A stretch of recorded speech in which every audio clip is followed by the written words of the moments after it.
بسم اللہ الرحمن الرحیم۔ السلام علیکم ناظرین، میرا نام ہے سید سمیع اللہ اور آپ دیکھ رہے ہیں RFI ٹی وی۔ ناظرین کرام، گزشتہ ہفتے جرمنی نے اپنے 3 نیوکلیئر پاور پلانٹس بند کرنے کا فیصلہ کیا۔ اس فیصلے کے پیچھے کیا وجوہات اور محرکات ہیں؟ نیوکلیئر انرجی ہے کیا؟ اس کے فوائد کیا ہیں اور دنیا بھر میں اس کے متعلق کتنے یا کیا آراء پائے جاتے ہیں؟ اس ویڈیو میں ہم اس پر بات کریں گے۔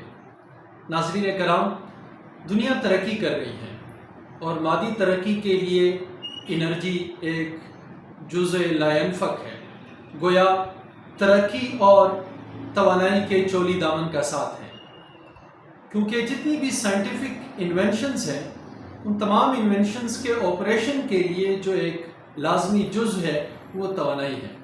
اس لیے ترقی کے خواہاں جتنے بھی لوگ ہیں وہ سب شروع ہی سے انرجی کے حصول یعنی توانائی کے حصول کے لیے کوشاں رہے ہیں۔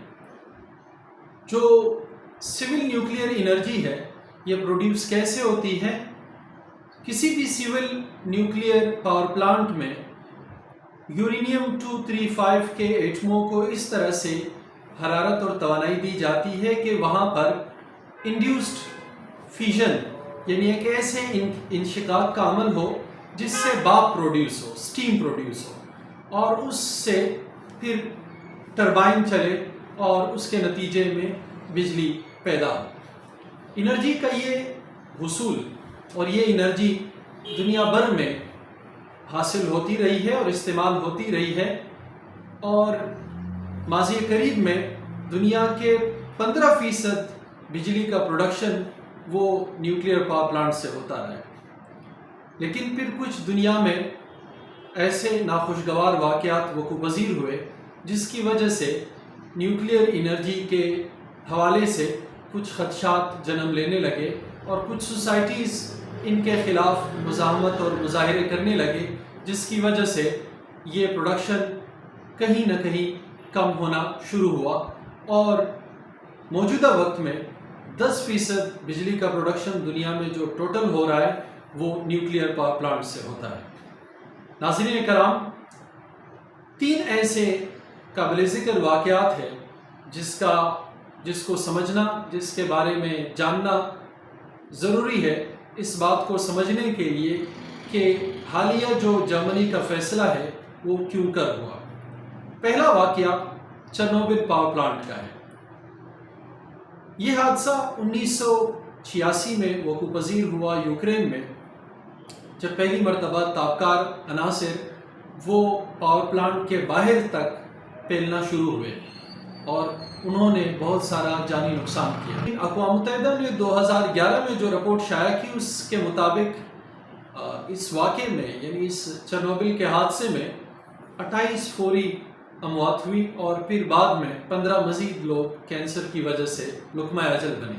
اس واقعے کی وجہ سے دنیا بھر میں خوف و ہراس پھیل گیا، خصوصاً یورپ میں کچھ سوسائٹیاں نیوکلیئر پاور کے حوالے سے اپنے خدشات کا اظہار کرنے لگی اور اس نیوکلیئر پاور کے خلاف مظاہرے کرنے لگی۔ دوسرا ایک اہم واقعہ 3 مائل آئی لینڈ کا ہے جو امریکہ کا ہے۔ اس میں مائنر میلٹ ڈاؤن ہوا، گو کہ اس واقعے کی وجہ سے کوئی جانی نقصان نہیں ہوا اور نہ ہی پاور پلانٹ سے باہر کوئی زیادہ تابکاری نظر آئی، لیکن وہ خدشات، وہ وساوس جو لوگوں کے ذہنوں میں گر کر چکے تھے چرنوبل واقعے کے بعد، وہ 1991 کے اس 3 مائلز آئی لینڈ کے واقعے نے دوبارہ سے تازہ کر دی۔ تیسرا بڑا واقعہ جاپان میں پیش آیا، فوکوشیما کا 2011 میں۔ اس واقعے میں ایک بڑے زلزلے یا سونامی کی وجہ سے نیوکلیئر پاور پلانٹ کا جو کولنگ سسٹم تھا اس کولنگ سسٹم کے پمپوں کو سونامی بہا کر لے گیا۔ اگرچہ اس واقعے سے بھی کوئی جانی نقصان نہیں ہوا اور نہ ہی فضا میں کوئی زیادہ مقدار میں تابکار عناصر پھیلے، لیکن یہ نیوکلیئر سیفٹی کے حوالے سے ایک الارم تھا جو دنیا بھر میں ان تنظیموں کے جنمینوں کا باعث بنا۔ جرمنی میں ایک قابل ذکر تنظیم گرین پیس اس حوالے سے متحرک ہوئی اور اینٹی نیوکلیئر موومنٹ کے نام سے اپنی تحریک شروع کر دی۔ لہٰذا جرمنی نے 2011 میں فوکوشیما کے اس واقعے کے بعد یہ فیصلہ کیا کہ جرمنی جو کہ اپنے انرجی پروڈکشن کا 6% حصہ سول نیوکلیئر پاور پلانٹ سے لیتا ہے، وہ 2022 تک اس کا اختتام کر دے گا۔ 2022 میں یہ اختتام نہیں ہو پایا۔ اس کی بنیادی وجہ روس اور یوکرین کے درمیان چلنے والی لڑائی ہے، جس کی وجہ سے جو سستی گیس یوکرین سے جرمنی اور دیگر یورپین کنٹریز کو ملتی تھی وہ بند ہو گئی اور ان کو اپنے ہی ریسورسز سے انرجی پروڈیوس کرنا پڑی۔ اس لیے یہ فیصلہ 1 سال کے لیے ملتوی کیا گیا۔ اب 2023 میں 15 اپریل 2023 کو یہ 3 پاور پلانٹ جو جرمنی میں انرجی پروڈکشن کے لیے کام کر رہے تھے ان کو کام کرنے سے روک دیا گیا ہے۔ ناظرین کرام، اس میں کوئی دو رائے نہیں کہ نیوکلیئر ایک سینسیٹیو ایشو ہے اور نیوکلیئر پروگرام کی سیکیورٹی اور سیفٹی کو اس طرح سے فول پروف بنانا چاہیے کہ وہ دنیا کے باسیوں کے لیے خطرے سے خالی ہوں۔ لیکن پوری ماضی پر اگر آپ نظر دوڑائیں تو چرنوبل کے واقعے کے بعد سے کوئی ایسا بڑا واقعہ وقوع پذیر نہیں ہوا جس سے ایک بڑا جانی نقصان ہوا ہو۔ صرف اس بنیاد پر دنیا میں یہ مہم چلانا کہ نیوکلیئر انرجی غیر محفوظ ہے شاید کچھ زیادہ صائب رائے نہیں، بلکہ اگر ہم دنیا کے انرجی پروڈکشن سسٹم پر نظر دوڑائیں، بلکہ صرف پاکستان کو دیکھیں تو پاکستان میں اس وقت 7 ایٹمی بجلی گھر کام کر رہے ہیں۔ چشمہ 1، 2، 3 اور 4، اسی طرح کینوپ 1، 2، 3۔ ان 7 ایٹمی بجلی گھروں سے پاکستان کے سسٹم میں 3600 میگا واٹ بجلی ترسیل کی جا رہی ہے، اور جو نیوکلیئر انرجی ویژن 2050 ہے اس کے مطابق اگر پلان کے مطابق ایٹمی بجلی گھروں کی تنصیب بروقت ہوئی تو پاکستان 2050 تک 42,000 میگا واٹ بجلی سسٹم میں داخل کرے گا، نیوکلیئر جو سول نیوکلیئر ہمارا پروگرام ہے اس سے۔ یہ ایک بڑی انرجی پروڈکشن ہے اور یہ یقیناً ملک کو ترقی کے راستے پر گامزن کر سکتی ہے۔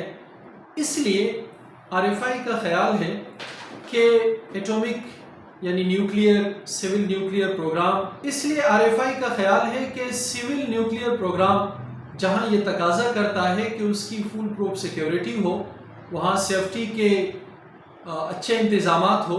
یہ ایک بڑی انرجی پروڈکشن ہے اور سسٹم میں اتنی زیادہ انرجی آنے کے بعد یقیناً یہ ملک کو ترقی کے راستے پر گامزن کر سکتا ہے۔ اس لیے قطع نظر یورپ کے ان چند سول سوسائٹیوں کے، دنیا بھر میں اب بھی نیوکلیئر انرجی کو صاف ستھری انرجی، نسبتاً سستی انرجی اور ایک ایسے انرجی کے طور پر جانا جاتا ہے جو کاربن فری ہے، جو انوائرمنٹ فرینڈلی ہے، جو انوائرمنٹ کو کاربن کے برے اثرات سے محفوظ رکھنے کے لیے ضروری ہے کہ وہ مختلف ملکوں کے سسٹمز کا حصہ بنے۔